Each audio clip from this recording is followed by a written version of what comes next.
பஸ்கா ஆட்டுக்குட்டியை பற்றி வேதம் சொல்லும் ஒரு விசித்திரமான கட்டளை என்னவென்றால் அதன் ஒரு எலும்பையும் முறிக்கக்கூடாது என்பதுதான். சிறுவையில் அறையப்பட்டவர்களின் மரணத்தை விரைவுபடுத்த ரோம வீரர்கள் வழக்கமாக கால்களை முறிப்பார்கள். இயேசுவோடு அறையப்பட்ட மற்ற இருவரின் கால்களும் முறிக்கப்பட்டன. ஆனால் இயேசுவிடம் வந்தபோது அவர் ஏற்கனவே மரித்திருந்ததைக் கண்டு அவருடைய கால்களை அவர்கள் முறிக்கவில்லை. ஆயிரக்கணக்கான ஆண்டுகளுக்கு முன் சொல்லப்பட்ட அந்த தீர்க்க தரிசனம் ஒரு ஆட்டுக்குட்டியின் எலும்பு முறிக்கப்படாதது போலவே இயேசுவின் உடலிலும் நிறைவேறியது. எகிப்தில் ஆட்டுக்குட்டியின் இரத்தம் நிலைக்கால்களில் பூசப்பட்டது. அந்த இரத்தம் இருந்த வீடுகளை தவிர்த்து மரணதூதன் கடந்து போனான். பாசோவர்.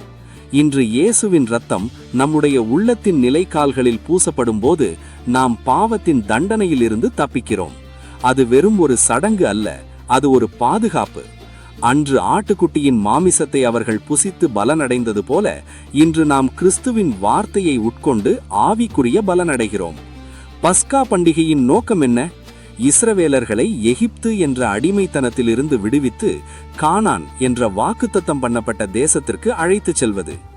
இயேசுவின் பலியின் நோக்கமும் அதுவே.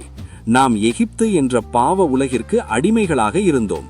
சாத்தான் என்ற பர்வோனின் பிடியில் சிக்கி இருந்தோம்.